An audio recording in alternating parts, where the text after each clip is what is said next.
And we are live. After 4 weeks, we're back. Praise the Lord. Yeah.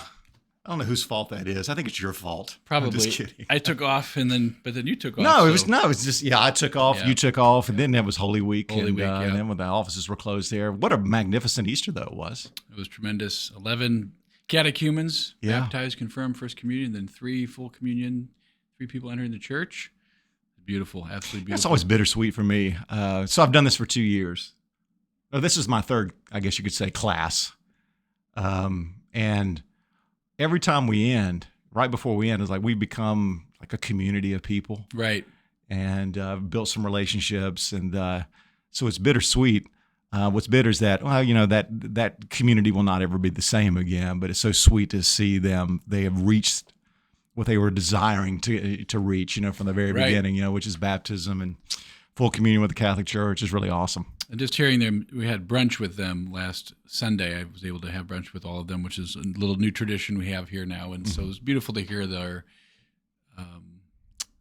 sharing the graces of the event of the Easter Vigil, receiving the sacraments. So many people are moved by the whole liturgy. So it was hard for them to pin down one moment, but they just all feel pretty much universally happy to be in the church, welcomed here at St. Michael Parish as a family, as a home. So, it's been tremendous to watch that journey come to fruition for them. Oh, yeah. Yep. And, of course, that was the first experience of the Easter Vigil Mass for us. I mean, for you, how many of that has that been for you? 13, 15?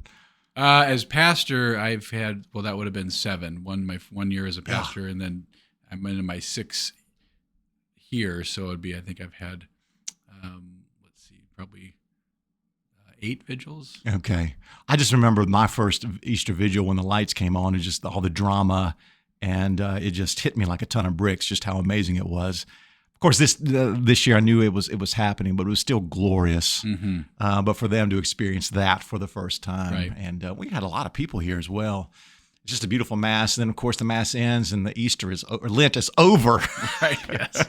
Lent is over and Easter is much longer. The Lord, that's right. Easter is much longer. Yeah, and of course, it was funny. There was a moment in the Easter Vigil. This was while we're still having the readings and we're in the dark.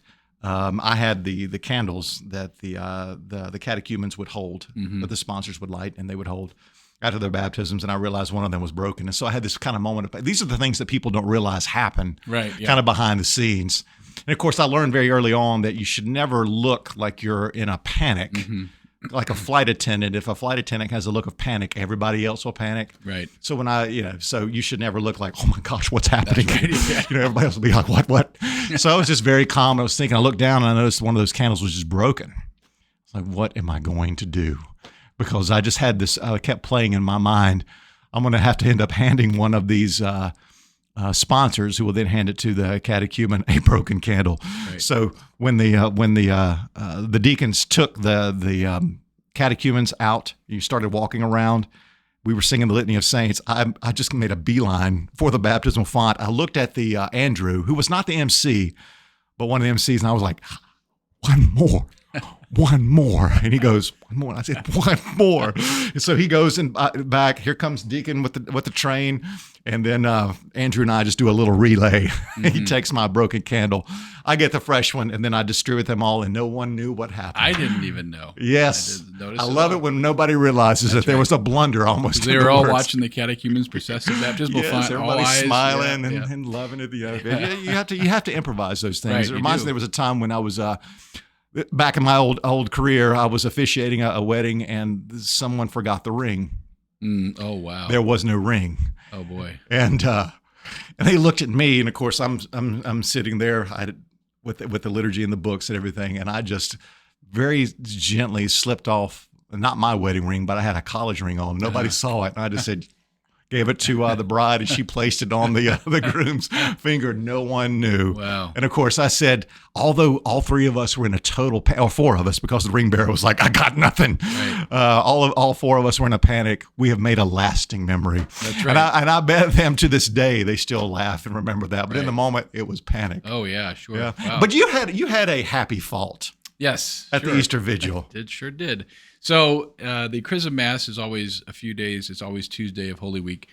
And that's when the bishop blesses oil for the sick, oil of catechumens, and then consecrates the oil of the chrism, which is used for baptisms, ordination of priests, bishops, consecrating altars in churches. So the chrism oil is essential for confirmation.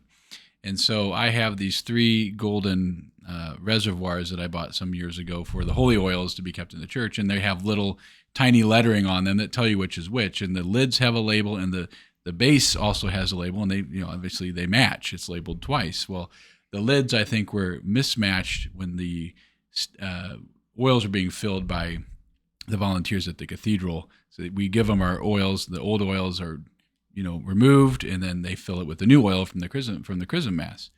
And so during the confirmation point of the vigil, I was going through confirming people. And after the 5th person, chrism is the oil everyone remembers because it smells. It's got the balsam. It's got scent. That beautiful smell that just it's hard. It's got a floral smell, and it really was amazing because after the 5th one, I thought I'm not getting that smell that I get. So I look down at the sanctuary is not redolent with floral. Right. So I'm looking down at the oil, and I see that it does not say CHR for chrism. It says, I think it was like catechumen oil. And so, which is the wrong oil. And so I looked over and I thought, I need chrism, so I just I turned to the MCs. I said, guys, we got the wrong oil. So they brought me chrism. What happened was the lids were messed up. So they looked at the lid label, which said CHR chrism, but the base was not the right match. So anyway, so they brought me the chrism, and I smelled it. And I had to do one of those after the 5th person. I just sort of put my fingers up to my nose, like I'm itching my nose to smell, and I couldn't smell that balsam smell. So I'm like, this is, and then because you look at the oil, it's not the right oil. So I just turned my mic on and said, well, everybody, we got a little liturgical mishap here. We've got the liturgical technical difficulty is what I think. Yeah, liturgical technical difficulty. So I don't have the right oil, but we've got it now, and so we're just going to start at the beginning again. So I'd only gotten 5 into the 11, and then started again. And I just said, as I went over there, I said, because matter matters in the Catholic Church. So matter and form. You need the matter. So chrism is necessary for confirmation. So anyway, that actually was a moment for one of the confirmandi that was moving, because she thought, well, you could have just kept going and skipped over that, or just pretended like you had the right oil, but you didn't do that. And so she saw a reality in the sacrament, even in that moment, just that it really mattered. Well, they all did. Yeah. I was thinking to myself, gosh, if we had another class, I would say what a teachable moment that was. That the matter matters. Mm-hmm. And that the Catholic Church takes these sacraments so seriously that you had to stop and then go back to confirm the first one all the way down. So everybody was mostly moved by that. Sure. They did not feel uncomfortable at all. No, it was just the Holy Spirit, because it just sort of happened very quickly. I was like, I don't smell that smell. I looked at the label, or I smelled my fingers, my thumb, not discreetly, and then I realized this. I looked down. I said, "This is not right." So. I sense something. That's right. So anyway, it was quite the vigil, and unbelievably so, with no cutting corners, doing everything full on. I couldn't believe we got done in under 3 hours. Under it's 3 like a hours. record, but so we just practiced, rehearsed, and I think everyone knew what they were supposed to do. God, it was glorious. Supposed to be. Yeah. You ever had like another big mishap like that? Like, do you have any stories that you would share around the campfire of things blunders that happened? That's probably the most significant one of recent memory. Yeah. I remember there was a I have one. Yeah, on the Feast of the Baptism of the Lord. Okay. I renewed everybody's baptismal promises, which the Feast of the Baptism is in January, Christmas time. Yeah. Right. So I didn't know. I just assumed that we did that renewal. So I got the baptismal rite out and had everybody renew their baptismal promises. And I was telling my brother priest friend, said, yeah, this Feast of the Baptism, I made sure we renewed our baptismal promises. He says, I don't think you can do that. I think it's only Easter Sunday. I said, no, I think it's the baptism of the Lord. Don't you do it on that feast? And he says, I don't think so. So we looked it up, and there was I don't know, it was a liturgical canon law. I'm not sure where it was, but just baptismal promises are renewed on Easter Sunday, and they can be done, but not on other feasts that would even seem appropriate, even if it would be the baptism of the Lord. So it's just like, Okay, so it's Easter Sunday, so that's when we do that. So that was a early priest error. Yeah, but that doesn't They seem don't- like they don't know. right. The people, They yeah. wouldn't know. There was one pastor that I know, and he was eulogizing someone, and Jeffrey was this. Jeffrey did such a great job. We give thanks to God for Jeffrey and his faithfulness to the church. And then after everything is done, the now widow comes up to him and says, his name was John. Oh, yeah. I'm like, the people don't realize it's harder than it looks, ladies and gentlemen. Yeah, right. Yeah. Yeah, we can lose it, Oh, but boy. Yeah. this has happened. But it's always good when no one knows. Right. Yes, of course. And then when they do, you just take it as humility. Oh yeah, that's right. So lots of news that we could talk about. I mean, since we've been away, you've got Dignitas Infinitas, the document we'll get to later. Declaration, right? Yeah, the declaration, which has made the news and rounds as it should. But I guess really what's most pertinent to right now, since it's just a little over a week old, is we'll have a new bishop soon. That's right. And this was announced, I think it was we're recording this now. This is April the 10th, 9th? Was it the 9th? So What was your 8 days ago. When did you get the news? Or 9 days How ago. did the news reach you? And then what was your reaction? Well, the news reached me via my phone. I got up in the morning, and Tuesday is usually my day away from the parish, so I slept in a little bit and just did my morning offering, and then checked my phone, and there was already another brother priest sending me, the news that Bishop Jugas's resignation has been accepted when we have a new bishop, Father Michael Martin. And so I clicked on, and it was just a link to the USCCB website, so the Conference of Bishops website. Those kind of news publications would normally come in that way, just as their latest news headline. So I just linked to the story and then read through the announcement and read through just the press release as it was, and it was shocking, kind of surprising, and I was happy for Bishop Jugas because I know he's been suffering a lot, and we all in the diocese have realized over at least the last over a year that he's just been unable to be present at major liturgical events, and so has just been struggling. So the time has come for him to just step down from his office, and he has, and I think he's relieved now that the Holy Father's accepted that resignation, and then but then given us now appointed us a new bishop, so Father Michael Martin. And so learning about him, getting to meet him, that's been exciting because I don't think anyone around here really knew of him, at least the priests, but he did serve most recently in Raleigh at the Duke University. Was it the Catholic Center there? That's correct. So and I think it's one of the largest campus ministries in America. Oh, really? Yeah, there's about 2,500 students that participate in it. Well, and he was the director there. I went to Duke, but I thought I was there when he served. That's incorrect. So it must have been someone else. He came to Duke in 2010. Right. And that's the only reason I rescinded all of my enthusiasm once I found out he was a Duke fan. Yeah, he was funny about that, wasn't he? Yeah, right. But he welcome to North Carolina. But nevertheless, so he was there from 2010 to really just 2022. Right. So 2 years at his parish as a pastor in Georgia. St. Philip Benizi, and that's been fun because no one knows who that saint is. So I don't know who Benizi is. I had to look him up. He is one of the founders of the Servites, which is a Marian order. So, but yeah, very, very unknown. At least he's known now because I'm sure people are always saying, well, I don't know that saint, and look him up. But so I did then. So after the initial news on my phone, and then of course text messages just started flying all over the place with this kind of news, and others sending me the link, and we have a new bishop, and exclamation point, and then I checked my email, and of course the email system had already kicked out messages from our then Vicar General, Father Monsignor Winslow, but now because the bishop has officially resigned, that office is now vacant, Vicar General. So what could happen to Father Winslow? He serves as chancellor, and the new bishop can either put him back as Vicar General, or they can decide on another assignment, whatever that's up to the new bishop. So for some people, this comes close to home. Yeah.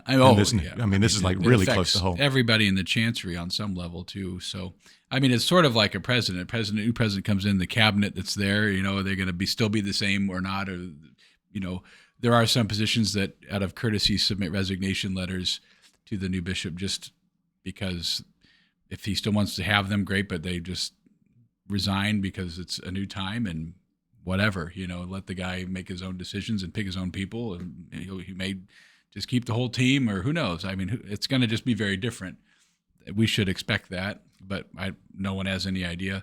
But anyway, but the excitement, and then in the emails that we had just releasing the announcement, also a moment later, another email came out, which was an invitation to an open house for clergy that was from the bishop's office. That was an invitation to meet Bishop-elect Michael Martin that night, Tuesday night from 5 to 7 p.m. at the bishop's residence in Charlotte. So that was very exciting to see an invitation. Did you go? Oh, my goodness. Yeah, absolutely. And so some of the other guys were texting about going. And so I met up with another brother priest at Belmont Abbey in the afternoon here.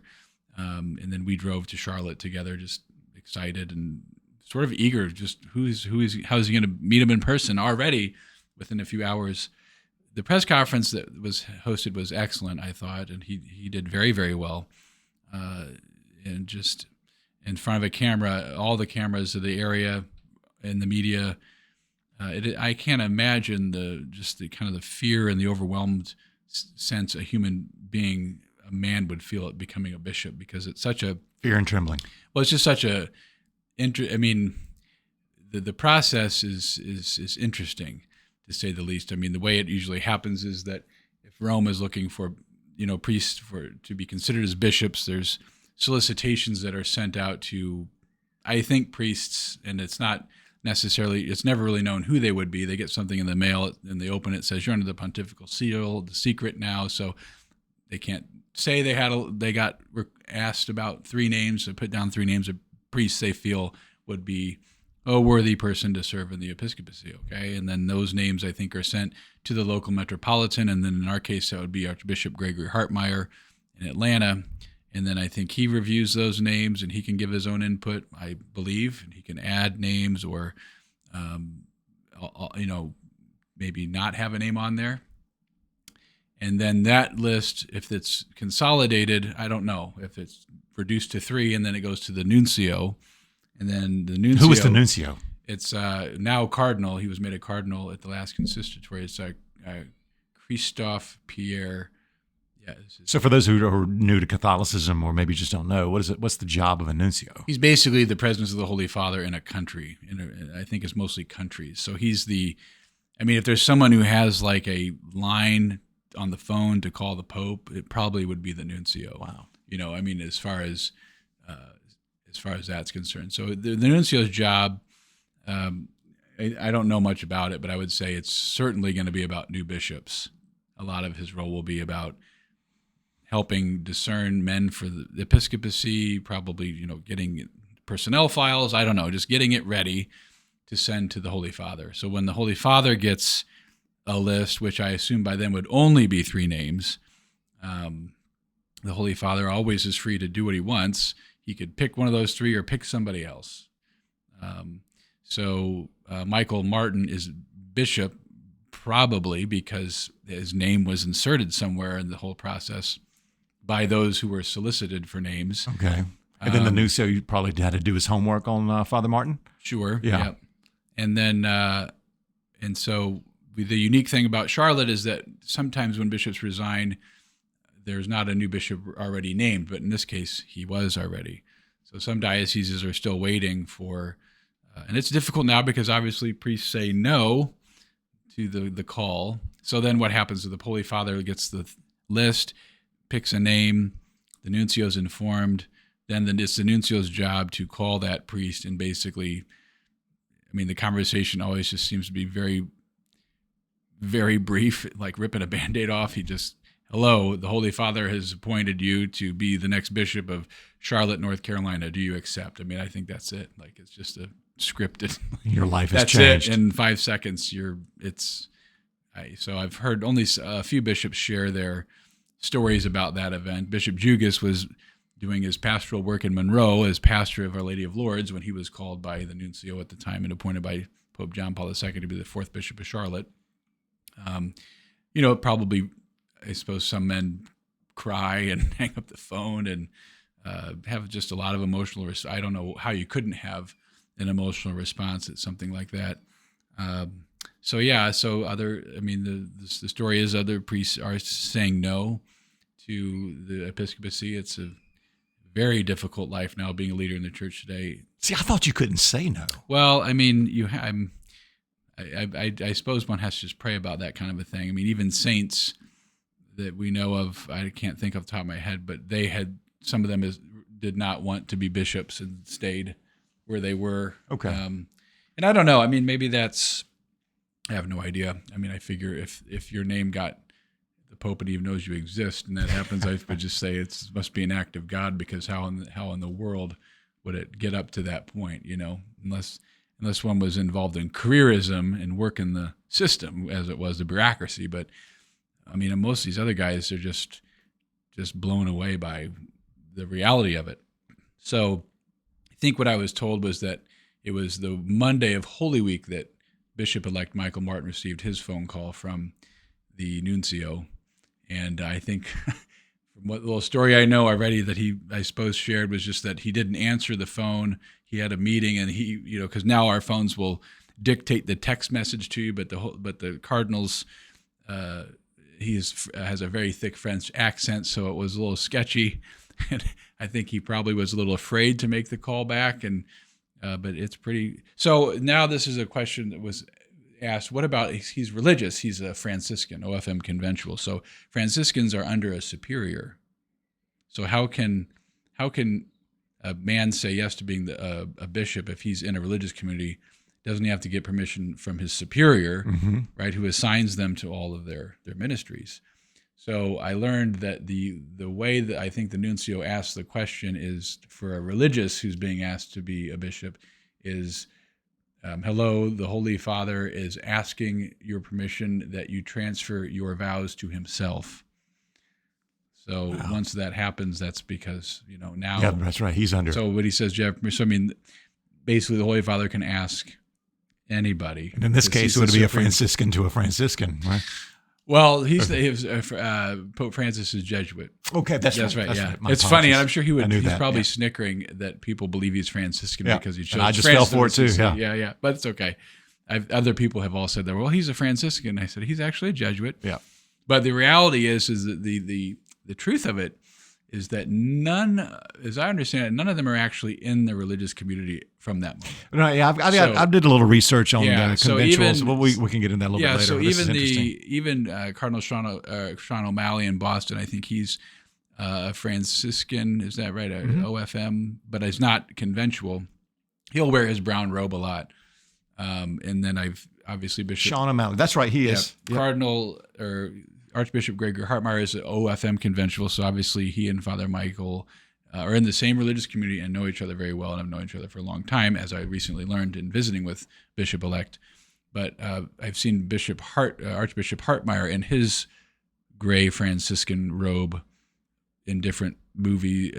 He made a video announcement congratulating Bishop Jugas last fall, and he was wearing his Franciscan robes and his zucchetto, the purple skull cap that indicates you're a bishop, and then his pectoral cross, but in his robes. And so that was how Bishop-elect Michael Martin was presenting himself throughout the diocese after he was announced, as he had a pectoral cross around his neck and then the zucchetto on his head. So I suppose there's some of that's allowed, I suppose, when a man's becoming a bishop. There's got to be a way to, he's on his way. He's going to be real very soon. So, but yeah, I don't know why they would wear their habits after this happens, because they're not in, as I understand it, they're not really in their religious community anymore. But I mean, I'm sure it's kind of irrelevant. It doesn't really matter. I suppose when it's your whole life you've lived as a Franciscan. Bishop-elect Michael Martin was sharing with me at the open house, the biggest sacrifice he's making is leaving community life that he's lived in for 45 years. Because Franciscans are always sent in parishes or whatever ministry, they never live alone. They have 2 or 3, they have like a friary, as we would call that. And other religious orders too, where there's priests, there has to be a community there to live the community life. Okay, so obviously he's going to be losing that.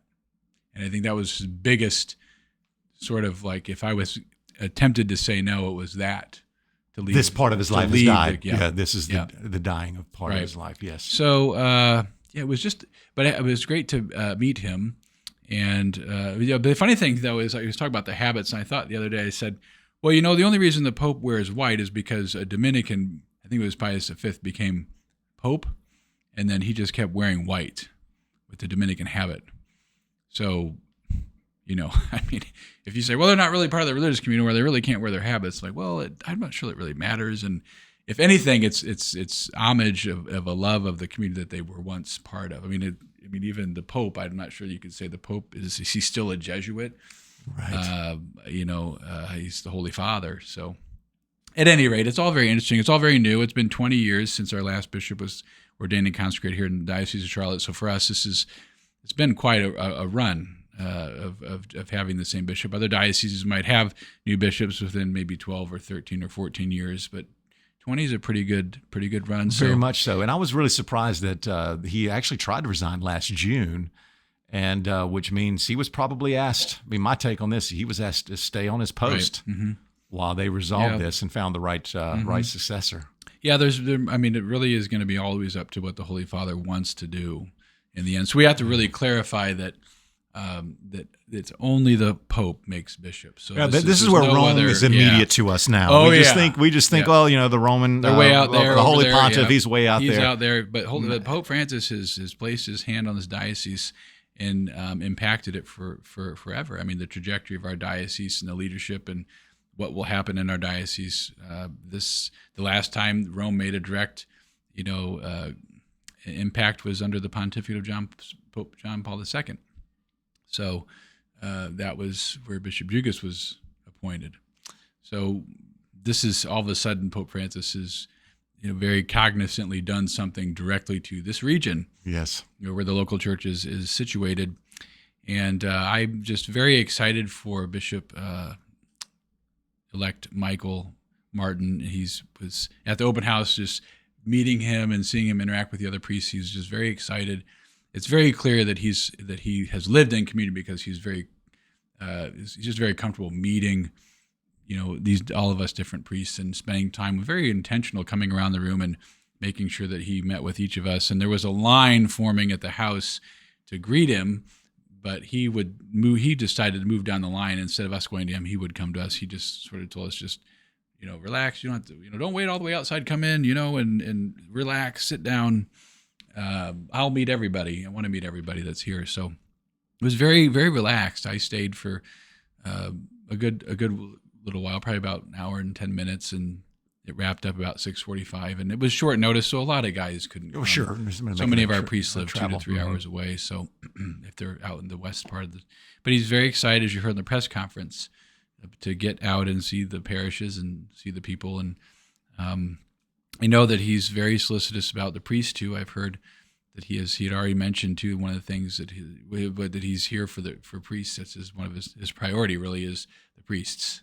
So I just recently heard that, and that's also really encouraging. And of course, we thank God for every shepherd. We thank God for the time that Bishop Peter Jugas has served in our diocese and impacted it with Eucharistic Congress, and he consecrated countless altars and new church buildings, a rapidly growing diocese of Charlotte under his episcopal term. He has brought much growth to the diocese, and he ordained me a deacon and me a priest, and many of us are priests because of Bishop Jugas. He's ordained us, and so the ministry that we have, everything that we're able to do, is all because of him.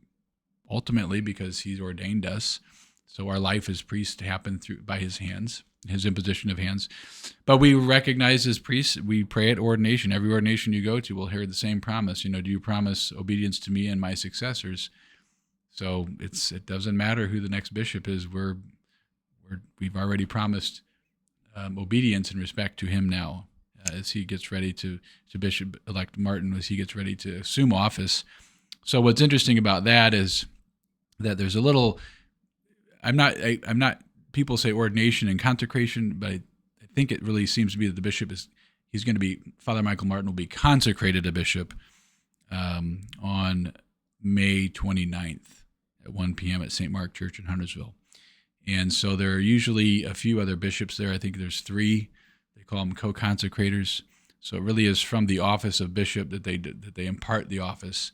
That it is an ordination too, because they do lay hands on him, much like at a diaconate and priesthood ordination. The hands will be imposed on him, but he'll also be anointed on his head with chrism, and lots of it. From what I hear, it's kind of can be a big, depending on who the one who pours the chrism is. Make sure it has the scent. Oh yeah, exactly. Yeah, don't be dumping the wrong oil on there. I'm sure I won't be invited to do that. The great thing is, or just do it again. That's what you would do. Thankfully, I'm not a bishop, so I won't be able to screw that up. But I've never seen one. So other than a recording of Bishop Jugas's ordination, consecration, installation mass, there's all these things happening at once because he's made a bishop. Then he has to take possession of the cathedral, which is much too small, which everyone around this diocese knows that.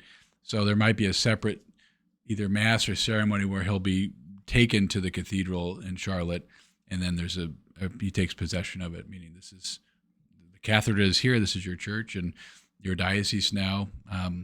So it's going to be a massive event. Of course. I even heard that civil delegates and things are to be invited. Even the governor of North Carolina as an example. Now, whether they come, but this was an interesting appointment, and it made national news. I saw news reels acknowledging it on the feeds, and just so it's not always that way with other appointments. So Charlotte's a city that's known.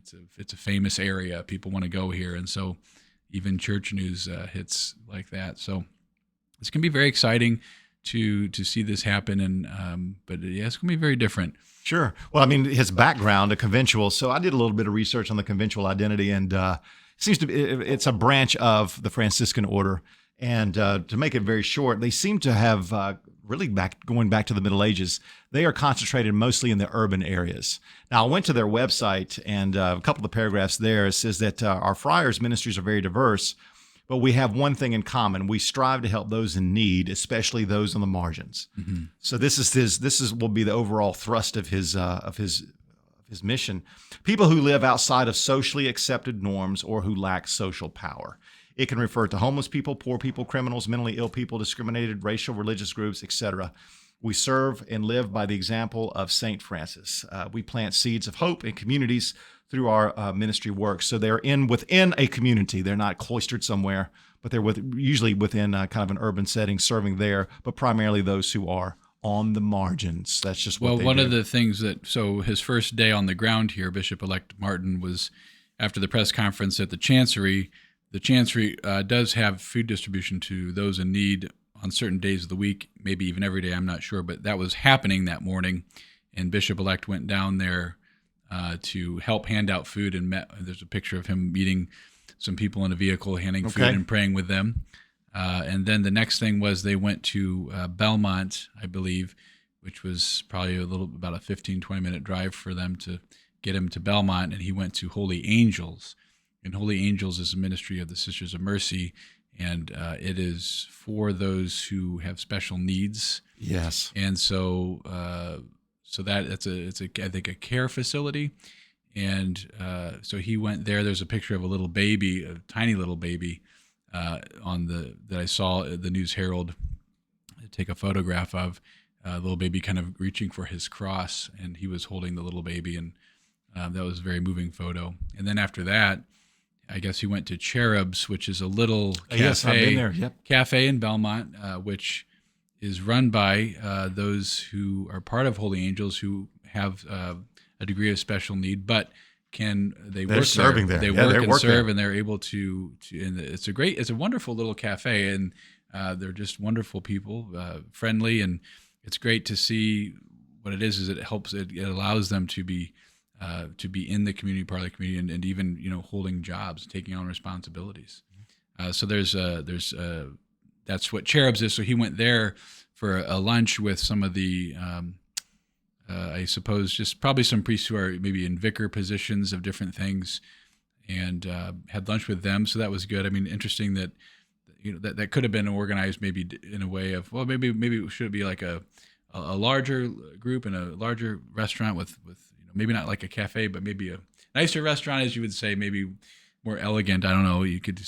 But I thought it was neat that it was a bridge from going from Holy Angels to now Cherubs, which was a branch of that ministry, and just having a good lunch, but a more informal setting, which I think if he chose that or desired that, if that was his decision, then that'll be consistent with who he has been. Yeah. I mean, I think we're going to see that as he serves this diocese as the bishop, he will be going to places like that. Yeah. He will be seen in places like that. Right. He did make a vow of poverty, chastity, and obedience. I mean, that's normal. One of the things that I found interesting, though, on the conventual's website is that here's how they understand obedience. In living out our vow of obedience, we humbly assent to the fact that no one has all the answers. And we listen to the collective wisdom of others and our conscience during our vocation. And what resonates there with me is that that's precisely the kind of synodality that Pope Francis is trying to advance for the church. We need to be more listening and dialoguing, and that's clearly right in line with that. And of course, you can go to the conventual website itself. There's a page that they are devoted to the care of creation, and of course, Franciscan, you would think that. But I mean, this is a pope who is calling all Catholics into service of creation itself. So there's aspects of this man's spirituality that clearly are in line with Pope Francis's vision of the church. And that does make a lot of sense. I think we'll see even more the intentionality of the Holy Father's selection of bishop-elect and others that he's appointed. Well, I was struck by his very first word at the press conference that he professed his union not just with our Holy Father, but with our Holy Father's vision. Right. Mm-hmm. Yeah, that was a powerful moment where he thanked the Holy Father right away, and that taught people right away that this is the work of the Pope. Yes. This is not. There wasn't a voting, right? Nothing back channeling. Wasn't a committee necessarily. But in the end, it is the Pope's and only the Pope's decision of who becomes a bishop. Well, let's talk about a bishop. Why does this matter? Give us a little bit of a catechesis on the biship, and it's a good time to do that. Yeah, I mean this. We just hear the word bishop, and it's just a vacuous word to us. He's the big dog, but bishops have primary responsibilities, and I think it's good for us to understand what those are. So we can go just to Lumen Gentium, which is one of the dogmatic constitutions in the Second Vatican Council on bishops, and this is Lumen Gentium. Paragraph, we're going into paragraph 21, but so the bishops therefore have undertaken along with their fellow workers, the priests and deacons, the service of the community, presiding in the place of God over the flock, whose shepherds they are, as teachers of doctrine, priests of sacred worship, and ministers of government, just as the office that was given individually by the Lord to Peter, the first of the apostles, is permanent and meant to be handed on to his successors, so also the office of the apostles of nourishing the church is a permanent one that is to be carried out without interruption by the sacred order of bishops. Therefore, the synod teaches that by divine institution, the bishops have succeeded to the place of the apostles as shepherds of the church, and the one who hears them hears Christ, but whoever rejects them rejects Christ and him who sent Christ. That was a big part of my early conversion. Mm-hmm. When I read how the church understands the bishop, when I read documents going back from St. Ignatius of Antioch, we're talking 2nd, 3rd century, that if you are not in union with the bishop, who was the successor of the apostle, you are not in the church. That's right. Yeah, I mean, I remember thinking, I can't trace my tradition to these bishops, that planted the seed. And you're never without a bishop. So even though we're on our 5th bishop with Bishop-elect Michael Martin, the reality is that was only when we were formed into a diocese. But when we weren't the Diocese of Charlotte, we were part of the Raleigh Diocese, I think it was referred to, which was the whole state of North Carolina, which always had a bishop.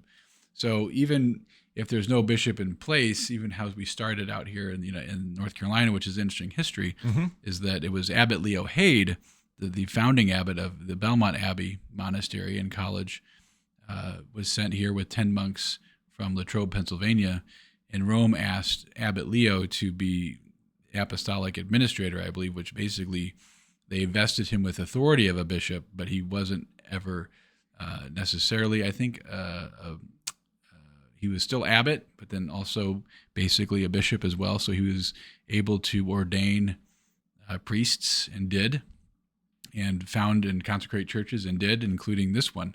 St. Michael in 1903. So that was a unique time, but there's always, I guess the point is there's, Rome and her authority and leadership is everywhere to be found. So even if there's new dioceses forming, there's always going to be bishop succession that can be seen. So as it can be said, you might say every bishop can somehow trace his ordination back to one of the 12 apostles. One of the apostles. It's not Judas, because he's right.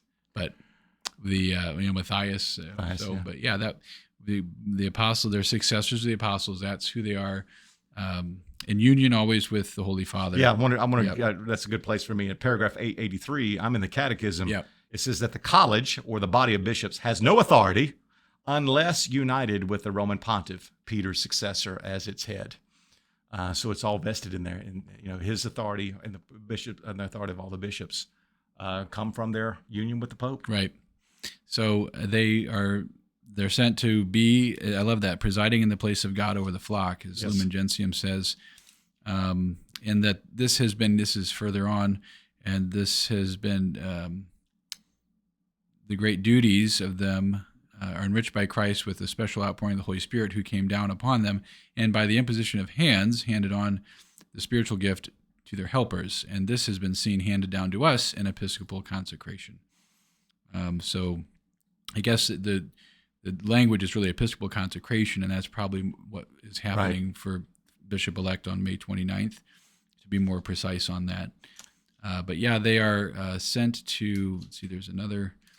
I'm thinking of paragraph 886. The individual bishops, so in this case, Bishop-elect Martin, are the visible source and foundation of unity in their own particular churches or dioceses. So he's our source of unity. Right. We coalesce around him as a diocese. The way the bishop, the Holy Father, is the visible source of unity for the entire church. Yeah. So here, 25 from Lumen Gentium, following on that. And among their principal tasks of bishops, the preaching of the gospel is preeminent. Yes, talk great? About that. Yes, well, yeah, because obviously that's what he was excited about. And he's talked about the joy and the power of the gospel as he was in his press conference talking about his ministry at Duke University with the college students for 12 years, which was wonderful because he's really evangelizing. And one of the journalists asked a question about that. I don't remember what it was, but it led to him answering with, well, I see that if you can draw the young students, the college students, to Christ, and you combine their enthusiasm with the power of the gospel, and lives change, or something to that effect. I'm paraphrasing, but just that he really believed in the power of the gospel and has watched it transform the students' lives for all the years he was there. And he's only been a pastor for 2 years. Now, this is other people understanding. I think he's 60. He's 62, I think he said. So someone would say, well, he's 62, he's a Franciscan, he's only been a pastor for 2 years, how can he be a bishop?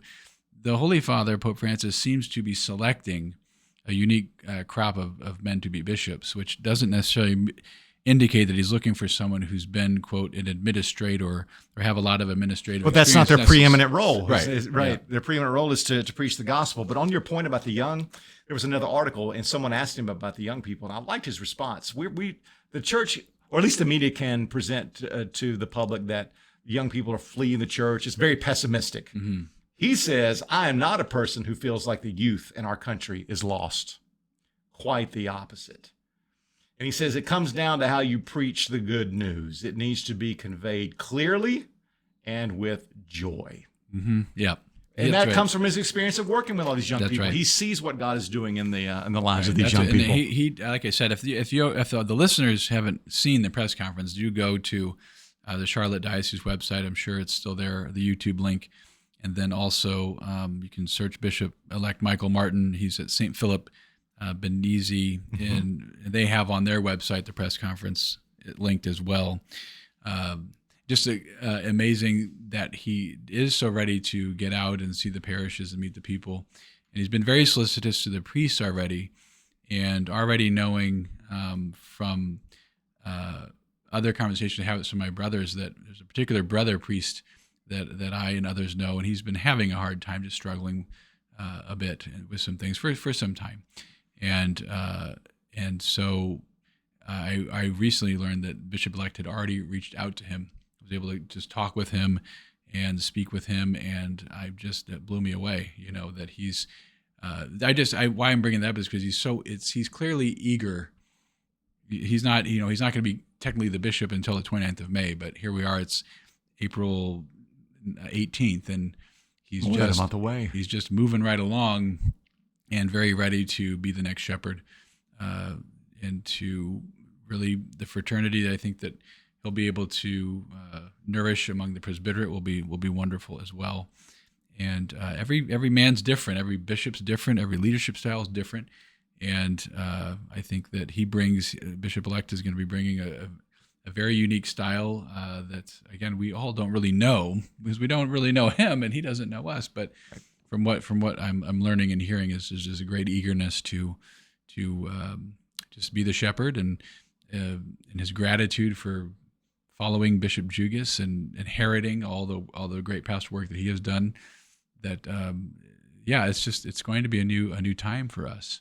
It didn't matter who the new bishop would be, but he really, I really am excited about his ministry at a college. And I mentioned that with him when I met with him at the open house. I told him a little bit about Gastonia and where I'm at and my school, and very happy here. And I said, it's interesting you haven't been a pastor but 2 years, but I said, you have been in campus ministry for 12, and that's wonderful, because my own vocation and my own return back to the faith happened during college because of great college campus ministry led by a great Catholic chaplain, a priest.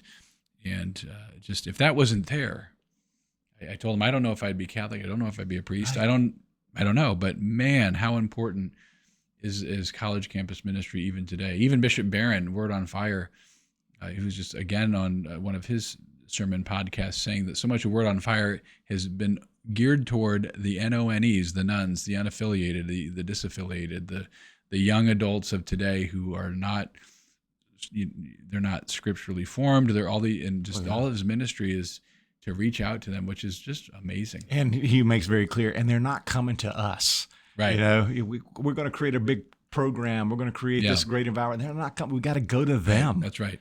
And but when I read, like in paragraph 888, that the bishop's primary task first is to preach the gospel, I would say that there are a lot of Catholics out there who says, well, I don't really ever see that. I mean, we just kind of think of the bishop as just the administrator. Right. And I sometimes wonder if it is just the system that has evolved over time that has created them to be that way. Mm-hmm. My hope for the new bishop, and for all bishops, is that they can kind of break out of the, for lack of a better word, the bureaucracy. Right. That can really saddle you. Yeah. We need you to, run the budget, run the business of the church, personnel, institution. I hope that they can just break out and preach the gospel, right, if that's their primary task. I think that's possible. It just means he's really going to have to form a strong team around him of lay faithful and the priests that need to have positions in the chancery or whatnot. That you and then the vicar general will be key to that. And why? Because that vicar general means whatever delegated vicariously, right, from the bishop to this particular priest. So the vicar general is in so many ways acting in the name of the bishop on a lot of things, whatever the bishop delegates him to do. So I think on some level, a vicar general might be the harder of the positions if he's going to be very centered on pastoral ministry.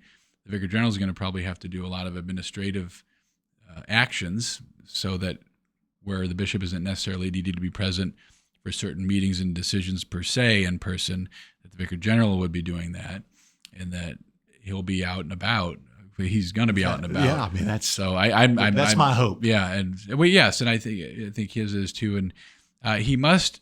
As I said, he certainly knows Archbishop Gregory Hartmeyer in Atlanta, and in fact mentioned that the zucchetto that he was wearing was bought as a gift from Archbishop Gregory Hartmeyer. So very fraternal. Yeah. Because again, they were in the same religious community. But my point there is, I'm certain that, and if you're in a community of religious, that means you listen and talk to people. So I would assume that by now he has already spoken with other bishops about how you do it, right, and what are you doing, and how do you avoid being sort of imprisoned in bureaucracy or whatnot. So I would sense that he's already heard from experienced bishops that it's possible, or that this is what we've learned. because no man who's a bishop has ever been a bishop before. If he's the first time bishop, no one knows what to do in that position. So I'm certain he's just phoning and asking lots of questions to guys who are in the episcopacy now. And I'm certain he's getting calls from current bishops and congratulating him and welcoming him and all that. I'm sure there's that fraternity. And because the bishop's very hard, because you don't have Bishop Jugas will be in the diocese still, which is good because there'll be fraternity, at least among bishops. But that most bishops they're just by themselves in their diocese. There's not a bunch of bishops nearby that you can go spend time with. Right. Bishops how many are there in North Carolina? 2. And there will be 3 if you include Bishop Emeritus Jugas, who will take that title officially on May 28th. So will Bishop Emeritus Jugas, I guess now he's Bishop Administrator. Yes, yeah. Well, he'll be serving Bishop Martin? However he's asked. Okay, so he will still be in ministry in some capacity. Yeah, whatever that capacity is unknown. Because I think of retirement, you're just kind of going off into the sunset, never to be seen again, but that's not necessarily the case. No, I think especially bishops, if they choose to live where they served, but this is Bishop Jugas' home from childhood, so Charlotte's his whole life. So he will be here. Yeah, so I'm sure as his health allows, he'll be involved with helping with maybe confirmations in the future. Who knows? I'm assuming he'll be much more relieved that the office is passed on to another and he can really rest and just be relieved of the pressures of the office. And if that assists in him getting more active, then we'll see more of him. Yeah. Well, I'm sure he's reading some from the Catechism as well. But as we kind of wrap up here, the bishop can have compassion for those who are ignorant and erring. He should not refuse to listen to his subjects, whose welfare he promotes as of his very own children. The faithful should be closely attached to the bishop, as the church is to Jesus Christ, and as Jesus Christ is to the Father. And I'll end with these words from St. Ignatius of Antioch. This is the very letter that actually was a part of my early intellectual conversion. Let all follow the bishop. Let all follow Bishop Martin. Let's just make it personal. As Jesus Christ follows his Father, and the College of Presbyters as the apostles. Respect the deacons as you do God's law. Let no one do anything concerning the church in separation from the bishop, and in this case, from Bishop Martin. Amen. So, I hope he finds in us obedient subjects. Sure. I think he will. I think generally people are going to, this is just an exciting time getting another bishop. It's a new time, and we should just be open and welcoming and try to support him with our prayers and love as much as we have Bishop Jugas. This is the work of the Holy Spirit through the Holy Father, Pope Francis, and this is the church. Yeah, this is the church. This is the church unfolding right before us. Yeah, it's really great. Yeah, and great. And so pray for our Bishop Administrator, Bishop Jugas, and pray for the new Bishop-elect Michael Martin, to keep remembering them as you hear the gap in the Eucharistic prayers, neither name being mentioned right now, but that's time to remind to pray. And we'll have to adjust hearing in Bishop Michael. Yes. But being at St. Michael, that's going to be no problem. That is. And I guess he'll be here probably next year for confirmations and maybe for other things as well. So I'll put money on he'll be here before that. We'll see. Thanks for joining us today. If you'd like more information about St. Michael Catholic Church, please visit our website at stmccg.org. You'll find a lot of information about what's happening in our parish. And as always, stay on the bark of Peter.